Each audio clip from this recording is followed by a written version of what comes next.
Salam sejahtera Bapak Ibu dan saudara sekalian yang dikasihi Tuhan. Kita patut bersyukur kepada Tuhan atas penyataannya kepada kita yang tidak pernah berhenti.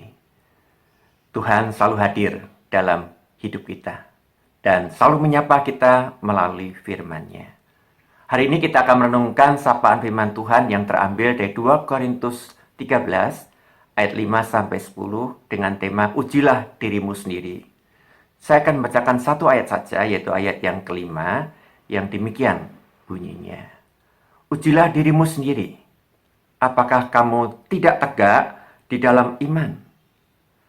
Selidikilah dirimu. Apakah kamu tidak yakin akan dirimu bahwa Kristus Yesus ada di dalam diri kamu? Sebab jika tidak demikian, kamu tidak tahan uji. Bapak, Ibu, dan saudara sekalian yang dikasihi Tuhan, banyak orang dengan mudahnya menyalahkan orang lain, seolah diri mereka sendirilah yang paling benar. Banyak orang dengan gampangnya menuding kelemahan dan kekurangan orang lain, seolah mereka sendirilah yang paling hebat. Tetapi coba perhatikan, ketika kita menuding orang lain dengan jari telunjuk, bukankah ada 3 jari lainnya yang justru mengarah kepada diri kita sendiri? Apa artinya ini? Ini mengingatkan kita bahwa memang mudah menilai orang lain daripada menilai diri sendiri. Ketika kita menuding kesalahan orang lain, sudahkah kita memeriksa diri kita? Jangan-jangan kita sendirilah yang bersalah. Paulus dalam suratnya yang kedua kepada jemaat di Korintus menganjurkan agar jemaat di Korintus menguji diri mereka sendiri. Sebagaimana dikatakan di ayat yang kelima yang sudah kita baca tadi. Ujilah dirimu sendiri. Menguji diri merupakan tindakan pemeriksaan atau evaluasi diri agar kita semakin mengenal diri kita sendiri. Anjuran ini sangat perlu untuk kita lakukan setiap waktu. Seperti kata seseorang, hidup ini akan menjadi semakin berarti bila kita selalu menguji diri. Mengapa? Karena dengan menguji diri, kita akan semakin mengenal diri kita. Apa kelemahan kita, kekurangan kita, kekuatan kita, potensi kita, dan seterusnya. Sehingga kita dapat memperbaiki diri, melengkapi diri, dan mengembangkan potensi yang ada dalam diri kita. Karena itu tidaklah salah bila dikatakan, semakin kita mengenal diri, semakin hidup kita berarti. Tapi menariknya di ayat 5 ini, Paulus memberitahukan kepada kita bahwa kita harus menguji diri dalam 2 hal, yaitu kondisi iman kita. Apakah imanmu tetap teguh? Dan pengenalan akan Tuhan Yesus. Apakah Yesus Kristus ada di dalam hatimu? Ini 2 batu uji bagi kehidupan rohani kita. Adakah kita pernah melakukan uji diri seperti yang dianjurkan oleh Paulus ini? Saya berharap kita semua sebagai anak-anak Tuhan selalu melakukan uji diri kita sendiri. Oleh karena itu, mari kita merenungkan beberapa pertanyaan berikut ini sebagai panduan kita untuk melakukan uji diri dan evaluasi diri, sebagaimana yang dianjurkan oleh Paulus. Yang pertama, apakah kita memikirkan dengan sungguh-sungguh tentang kerohanian atau spiritualitas kita? Banyak orang Kristen, mungkin termasuk kita, lebih sering memikirkan diri sendiri. Kita sering memikirkan pekerjaan dan bisnis kita.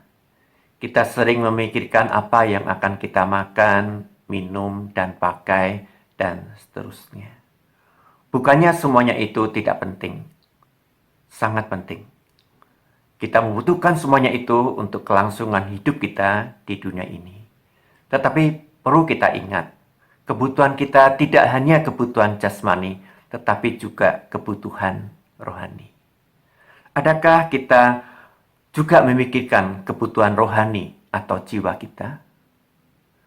Seharusnya ada keseimbangan antara kebutuhan jasmani dan rohani. Percayakah Bapak, Ibu, dan saudara sekalian, bila kita mulai memikirkan kebutuhan rohani kita dengan sungguh-sungguh, niscaya kehidupan kita semakin bermakna. Kedua, apakah kita ingin iman kita semakin teguh dan bertumbuh? Apakah iman itu? Iman adalah percaya dan mempercayakan diri kita seutuhnya kepada Tuhan Yesus. Iman yang demikian ini akan membuahkan pengalaman-pengalaman yang indah bersama dengan Tuhan Yesus. Karena itu, jangan sampai iman kita mandek, bahkan menjadi mati. Itu sebabnya Paulus mendesak mereka, walaupun mereka sudah lama menjadi Kristen, untuk menguji diri apakah mereka memiliki iman yang benar. Apakah Kristus ada dalam hidup mereka? Yang ketiga, apakah kita memiliki kerinduan untuk menjalin relasi yang semakin erat dengan Tuhan Yesus? Menjalin relasi yang semakin erat dengan Tuhan Yesus merupakan ciri hidup orang Kristen. Rupanya Paulus pada waktu itu merasa sangat kecewa ketika melihat banyak orang Kristen di Korintus yang hidupnya mulai meninggalkan Tuhan Yesus, yang hidupnya tidak jauh berbeda dengan mereka yang bukan Kristen.